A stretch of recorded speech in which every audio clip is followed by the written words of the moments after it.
Hello' friends, আজি মই মোৰ ADRE 3.0 ছিৰিজৰ দ্বিতীয়টি চেপ্টাৰ আৰম্ভ কৰিবলৈ ওলাইছোঁ।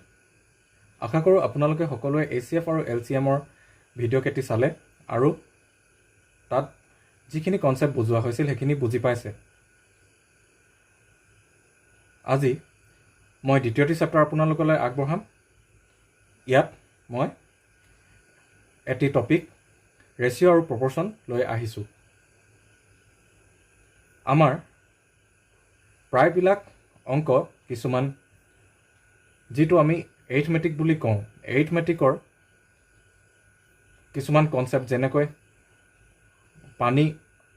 পানীৰ গাখীৰ মিলাই দিয়া, গাখীৰত পানী মিলাই দিয়া, তেনেকুৱা কনচেপ্টবিলাক। আকৌ মানুহৰ দৰমহা থাকে, দৰমহা ভাগ কৰিব লাগে, তেনেকুৱা ধৰণৰ বস্তুবিলাক। আকৌ কোনোবা এটা সংখ্যা আছে, তাক কমোৱা বঢ়োৱা কৰি বেলেগ এটা নাম্বাৰ কৰা, সেই তেনেকুৱা ধৰণৰ অংকবিলাক কৰিবৰ কাৰণে আমি ৰেচিঅ' আৰু প্ৰপৰ্শ্যনৰ সহায় লওঁ। গতিকে বেছিক ৰেচিঅ' এণ্ড প্ৰপৰ্শ্যন সকলোৱে জানে, কিন্তু ইয়াৰ ব্যৱহাৰটো আমাৰ ফাষ্ট কেলকুলেশ্যনৰ বাবে ইয়াত ব্যৱহাৰ কৰা হয়, আৰু আপোনালোকক মই সেই বস্তুটোৱে দেখাম। গতিকে আৰম্ভ কৰিছোঁ ৰেচিঅ' আৰু প্ৰপৰ্শ্যন। এতিয়া ৰেচিঅ'ত বুলিলে কি বুজে? ৰেচিঅ' মানে হৈছে অনুপাত। আচ্ছা, ৰেচিঅ' বস্তুটো মই সেইদিনাখনো এবাৰ দেখাইছিলোঁ মোৰ ভিডিঅ'ত, আজি আকৌ কৈছোঁ। ৰেচিঅ'ৰ ডেফিনেশ্যনটো হ'লে আপোনালোকৰ কেনেকুৱা হ'ব?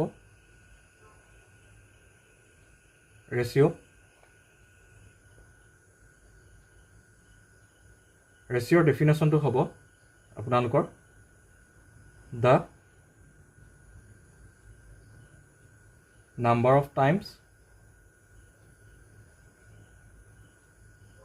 one quantity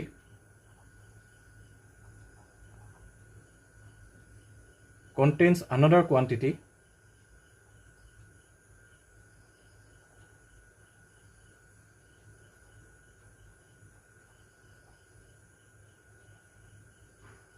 of the same kind.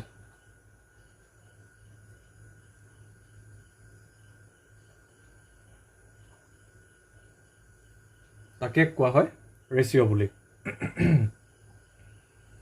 Suppose আমি ল'লোঁ যেনিবা ৱেইট বা ওজন। দুজন মানুহ আছে, A to B। এৰ যেনিবা ওজনটো হৈছে 20 কেজি আৰু বিৰ ওজন হৈছে 40 কেজি। এতিয়া এই দুটাৰ ৰেচিঅ'টো যদি আমাক উলিয়াবলৈ কয়, ৰেচিঅ'টো কেনেকৈ হ'ব? ৰেচিঅ'টো হ'ব 20:40 লিখিব লাগিব। এতিয়া 21 যা 20, 22 যা 40। চ' এই দুজন এ আৰু বিৰ ৱেইটৰ মাজৰ ৰেচিঅ'টো হৈছে 1:2। তাৰমানে তেওঁলোকৰ ৱেইটটো 1 আৰু 2 অনুপাতত থাকিব। এইটোৱে হৈছে ৰেচিঅ'। এতিয়া আপোনালোকে মন কৰিব, মই ইয়াত ৱেইট বুলি কওঁতে অকল ৱেইট কনচিডাৰ কৰিছোঁ, হয়নে? ৱেইটত বোলে আপোনালোকে এতিয়া ৱেইট ইজটো যদি লেংথ এনেকৈ ৰেচিঅ' লিখে, এইটো আপোনালোকে কেতিয়াও লিখিব নোৱাৰে, কাৰণ এই ৱেইট আৰু লেংথ দুইটা বস্তু বেলেগ। কাৰণ ৱেইটটো থাকে আমাৰ কেজিত, লেংথটো থাকে মিটাৰ, দুইটা বেলেগ বেলেগ কোৱান্টিটি হৈছে, হয়নে? এয়াই হৈছে আমাৰ ৰেচিঅ'ৰ বেছিক কনচেপ্টটো। তাৰমানে the number of times one quantity contains another quantity. তাৰমানে এ যদি এবাৰ থাকে, বি 1 অনুপাতত দুবাৰ আহিব, হয়নে? তাৰমানে এ যদি এবাৰ ধৰা হয়, বিক আমি দুবাৰ ধৰিব লাগিব। এতিয়া চাওক, এতিয়া ৰেচিঅ' বুলি ক'লে এতিয়া আমি এই দুজন মানুহৰ ৰেচিঅ' 20 কেজি আৰু 40 কেজি ৰেচিঅ' পালোঁ 1:2। এতিয়া আমাৰ এইটো কথা নুবুজায় যে আমাৰ সদায় ৰেচিঅ'টো ফিক্স থাকিব।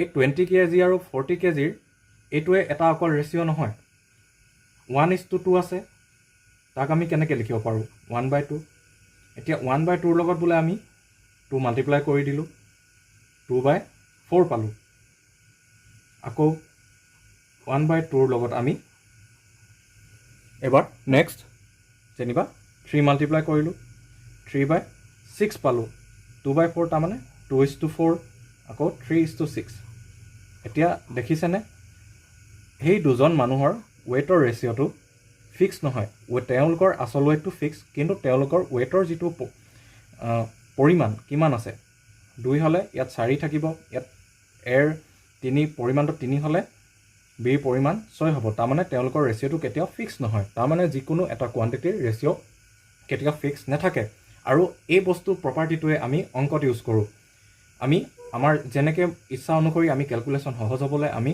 1:2 দিয়া থাকে তাক আমি নিজেই 3:6 2:4 বা যিকোনো নিজৰ সুবিধাৰ মতে আমি কেলকুলেশ্যনত সুবিধা হোৱাকৈ আমি ৰেচিঅ'টো আমি চেঞ্জ কৰি ল'ব পাৰোঁ যাক আমি বেলেঞ্চিং অফ ৰেচিঅ' বুলিও কওঁ যিটো মই আপোনালোকক ক্ৰমান্বয়ে বুজাম এতিয়া ৰেচিঅ'টোত আমি এতিয়া কি পালোঁ 1:2 তাতেই এই 1টোক কোৱা হয় এণ্টিচিডেণ্ট ANTECEDENT এণ্টিচিডেণ্ট আৰু 2টোক কি বুলি ক'ব কনচিকুৱেণ্ট CONSEQUENT এণ্টিচিডেণ্ট আৰু কনচিকুৱেণ্ট তাৰমানে প্ৰথম ৰেচিঅ'টোৰ প্ৰথম ভাগটো এণ্টিচিডেণ্ট 2টো কয় কনচিকুৱেণ্ট হয়নে তেনেকৈ টকাৰ ক্ষেত্ৰতো আমি ল'ব পাৰোঁ 1:2 বা বেলেগ যদি ইনকাম হয় এজন মানুহৰ 1000 তেতিয়াহ'লে ইজন মানুহৰ হ'ব 2000 তেনেকৈ হয়নে এতিয়া ৰেচিঅ' এনেকৈ হ'ল আমাক যদি কয় এতিয়া আমাক যেতিয়া কুৱেশ্যন যদি দিয়ে যে ratio' of 2 numbers is 1:2 find the duplicate ratio এনেকৈ যদি দিয়ে তেতিয়া আমি কি কৰিব লাগিব 1:2 দিয়া আছে নহয় ডুপ্লিকেট ৰেচিঅ' বুলি ক'লে দুইটাক স্কোৱাৰ কৰি দিব 1² = 2² তাৰমানে 1:4 তাৰমানে 1:2ৰ ডুপ্লিকেট ৰেচিঅ' হৈছে 1:4 তেনেকৈ যেনেধৰণে ডুপ্লিকেট আহিলে তেনেকৈ আহে ট্ৰিপ্লিকেট ৰেচিঅ'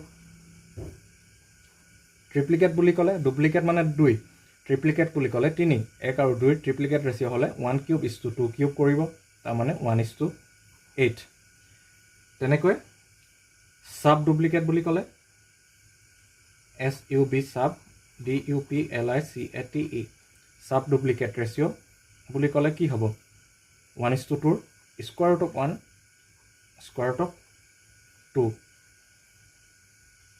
স্কোৱাৰ ৰুট অফ 1 হয় 1 স্কোৱাৰ ৰুট অফ 2 ভাগে থাকিব এইটো হৈছে সাব ডুপ্লিকেট ৰেচিঅ' আৰু নেক্সট আহিব সাব ট্ৰিপ্লিকেট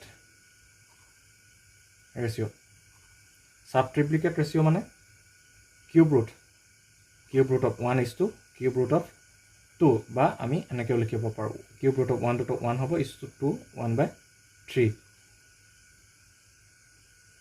এনেকৈ এইটো হৈছে ইয়াৰ সাব ট্ৰিপ্লিকেট ৰেচিঅ'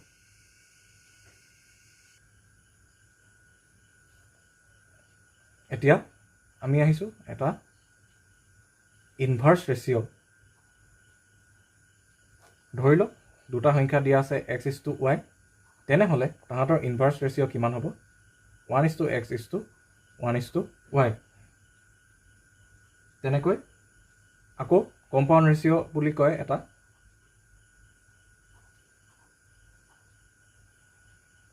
ছাপ'জ 3টা অনুপাত দিয়া আছে আমাক 3টা ৰেচিঅ' দিয়া আছে x:y a:b আৰু এটা p:q ফাইণ্ড দেয়াৰ কম্পাউণ্ড ৰেচিঅ'ছ বুলি ক'লে কেনেকৈ হ'ব কম্পাউণ্ড ৰেচিঅ' = প্ৰথম এইটোক কি বুলি কৈছিলোঁ প্ৰথম ভাগটোক এণ্টিচিডেণ্টকেইটা মাল্টিপ্লাই কৰি দিব x × a × p আৰু y × b × q এইটোৱে হৈছে কম্পাউণ্ড ৰেচিঅ' ঠিক আছে এতিয়া এটা উদাহৰণ চাইছোঁ এতিয়া আমি এইটো উদাহৰণ লৈছোঁ আমাক কৈছে divide 1458 into two parts such that one may be to the other is 2:7 so আমি কনভেনশ্যনেল মেথড যিটো স্কুলত চাইছিলোঁ তাত কেনেকৈ হয় আমি আনচাৰকেইটা এনেকৈ এজিউম কৰি লওঁ নাম্বাৰকেইটা late the two numbers be 2x and 7x তাৰপিছতে according to question বা by question 2x plus 7x equal to 1458 এনেধৰণে কৰোঁ তাৰপিছতে 9x equal to 1458 তাৰপিছতে x equal to 1458 তো 9 এ ডিভাইড কৰিলে 9 1 9 6 54 9 2 x তো পালোঁ 162 therefore numbers কেইটা কি পাম 2x তাৰ মানে 2 into 162 কৰিলে 324 পালোঁ আৰু ইফালে 7x কৰিলে 7 into 162 কিমান পাম 7 2 14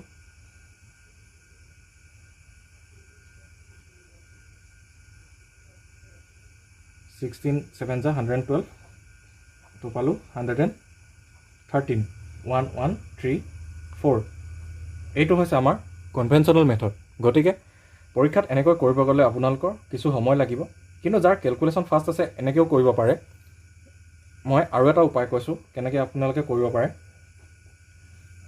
ডাইৰেক্ট আপোনালোকে যে 2:7 দিয়া আছে 2:7 লিখিলে 7 plus 2 কিমান পালোঁ x নলয় 7 plus 2 9 পালোঁ তাৰমানে ডাইৰেক্ট 1458ক আপোনালোকে 9 এ ডিভাইড কৰি দিয়ক আমি 9 এ ডিভাইড কৰিলে কিমান পাম 162 তাৰমানে এটা পাৰ্ট পালোঁ 162 তাৰমানে দুটা পাৰ্ট কিমান হ'ব 324 তেনেকৈ 7টা পাৰ্ট হ'লে তাৰমানে 2 into 1 পাৰ্ট আছে ইয়াত আপোনালোকৰ 7 into 1 পাৰ্ট তাৰমানে 2 into 1 পাৰ্ট 7 into 1 পাৰ্ট তাৰমানে এক পাৰ্টটোৰ মানটো কিমান আমি উলিয়াই ল'লোঁ তাৰপিছতে 2 পাৰ্ট হ'ব 324 ঠিক তেনেধৰণে 7 পাৰ্ট কৰিলে 7 into 162 গৈ থৈ একেটা পাম which is equal to 1134 এইটো হৈছে এনেকৈ এইটো পদ্ধতিতকৈ এইটো আপোনালোকৰ কিছু সময় কম লাগিব এতিয়া নেক্সট আমি আহিছোঁ প্ৰপৰ্চনলৈ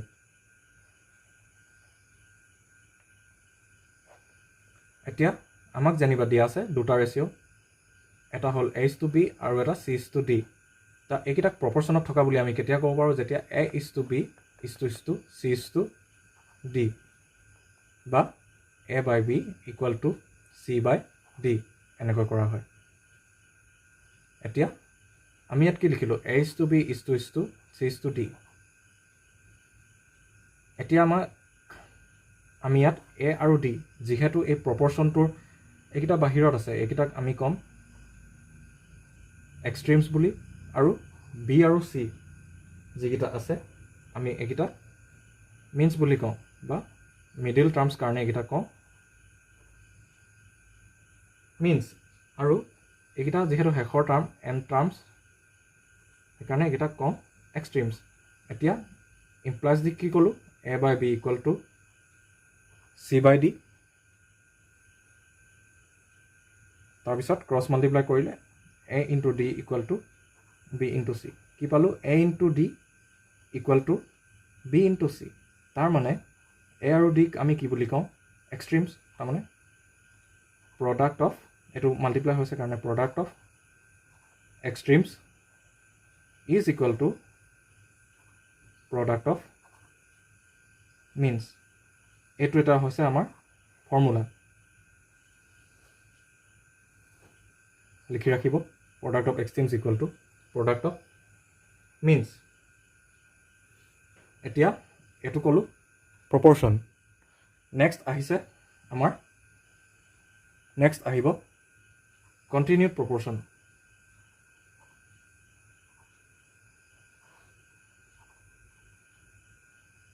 এতিয়া কণ্টিনিউড প্ৰপৰ্শ্যন কাক কয়?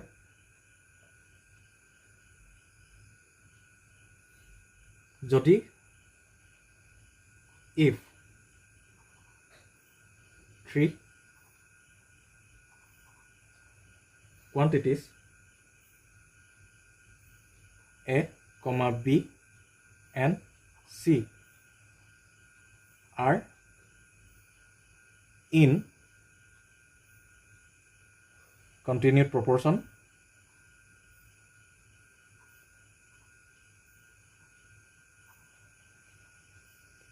then তেতিয়া আমি কেনেকৈ লিখিব পাৰোঁ একেটা? A is to B is to B is to C implies product of extremes equal to product of means, হয়নে? তাৰমানে B square equal to AC এনেকৈ লিখিব পাৰোঁ, হয়নে?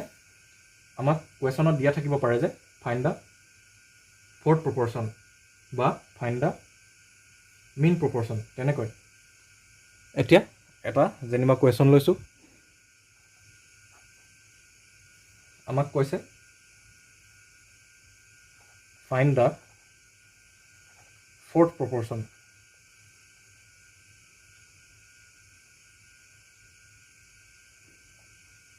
Find the fourth proportional to the numbers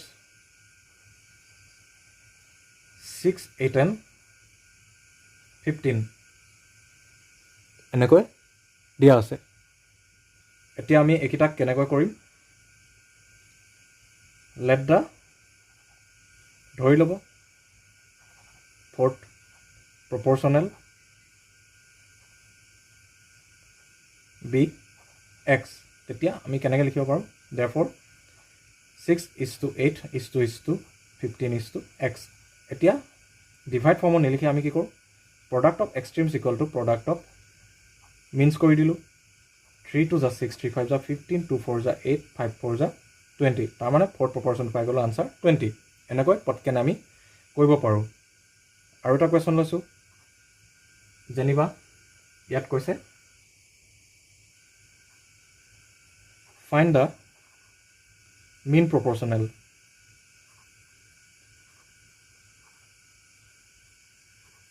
between 3 and 75। এইটোক আমি কেনেকৈ কৰিব পাৰোঁ? let the mean proportional be x, তেতিয়া আমাৰ বস্তুটো কেনেকৈ আহিব? therefore 3 mean proportion মানে মিনটোৰ মাজত থাকে, 3 is to x is to x is to 75। এতিয়া product of means equal to product of extremes হয়, তাৰমানে এক্স স্কুৱাৰ ইকুৱেল টু কিমান হ'ব? 75 into 3, হয়নে? এতিয়া 75টো ফেক্টৰত ভাঙি দিয়ক, 5 গ'লে 15 5 যা 75, হয়নে?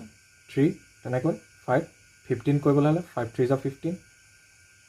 এতিয়া এক্স আহিবলৈ হ'লে ইয়াত হ'ব square root of 5 square into 3 square, তাৰমানে আমাৰ এক্স আহি যাব 15, তাৰমানে মিন প্ৰপৰ্শ্যন আমি কিমান পালোঁ? 15। এনেধৰণে কৰিব লাগিব। এতিয়া আমাক প্ৰশ্ন দিছে A is to B দিয়া আছে 3 is to 4, B is to C দিয়া আছে 8 is to 9 আৰু C is to দিয়া আছে 15 is to 16। এতিয়া প্ৰথম আমাক উলিয়াব লাগে A is to D। A is to D উলিয়াবলৈ কি কৰিব?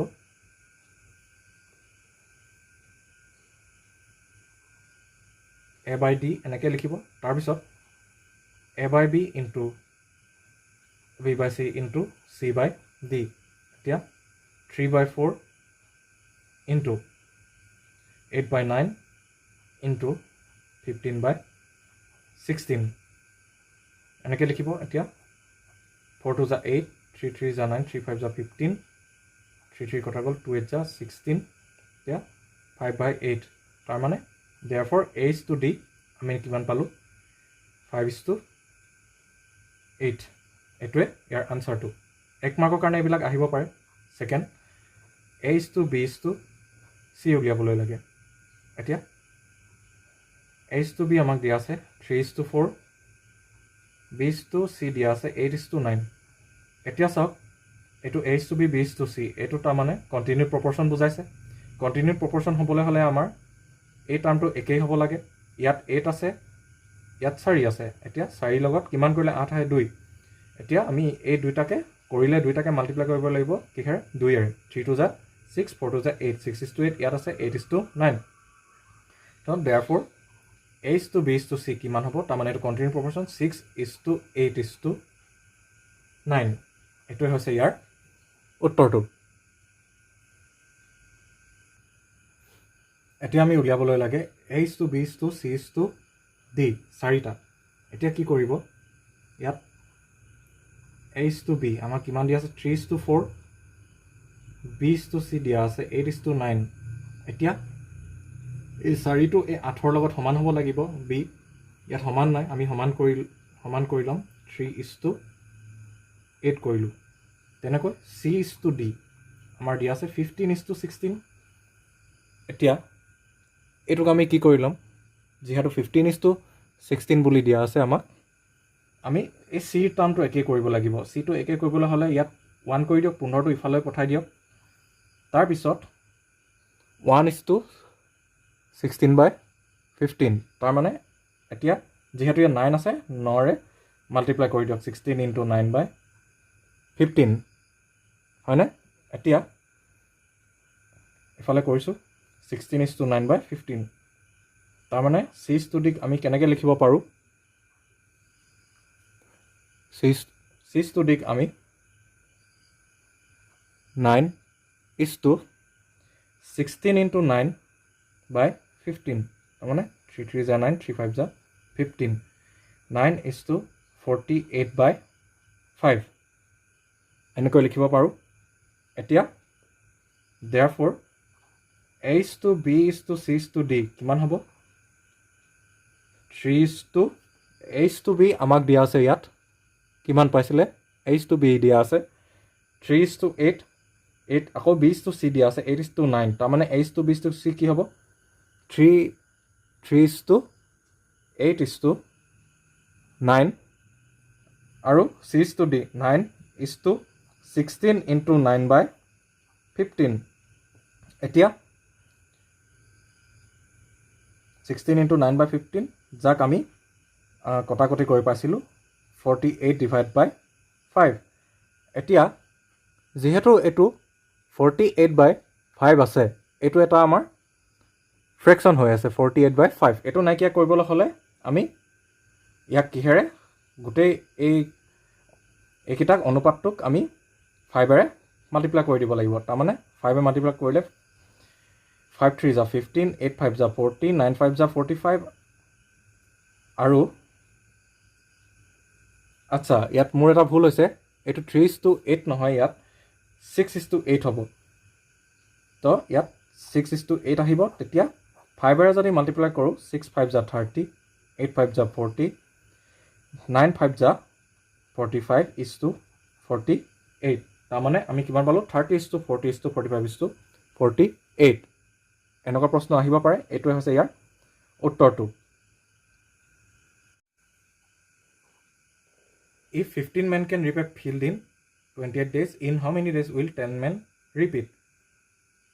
15জন মানুহে এখন ফিল্ড 28 দিনত যদি খেতিৰ বাবে সাজু কৰিব পাৰে হাল বাব পাৰে তেনেহ'লে 10জনে কিমান দিনত কৰিব পাৰে 15জনে যদি 28 দিনত পাৰে 10জনে কিমান দিনত পাৰে এইটো কৰিবলৈ এটা ফৰ্মুলা আছে মেন্স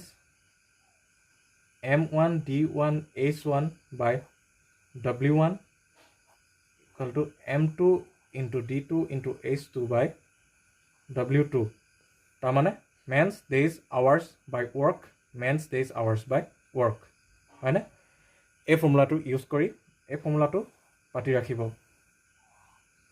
এইটো ইউজ কৰি আমি কৰিম এতিয়া আমাক কৈছে 15জন মানুহে এখন ফিল্ড হাল বাবলৈ লাগে 28 দিন তেনেহ'লে এফালে M2 আমি নাজানো, কৈছে যে 10 দিন লাগিব। এতিয়া ইমপ্লাইজ M2 15 × 28 ডিভাইড বাই 10, 5 2 10, 5 3 15, 2 1 2, 2 4 8, 14 3 42 days, 42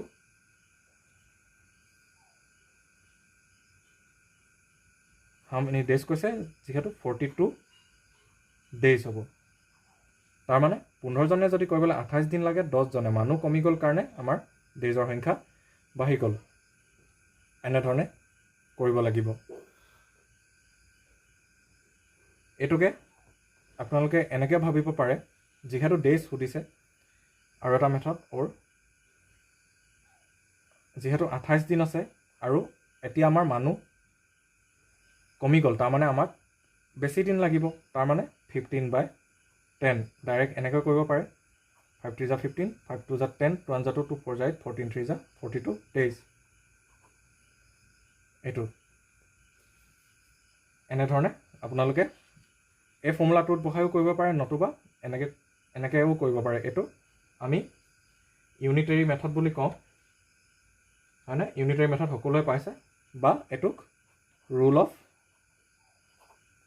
ফ্ৰেকশ্যন বুলিও কওঁ, ৰুল অফ ফ্ৰেকশ্যন। ঠিক আছে,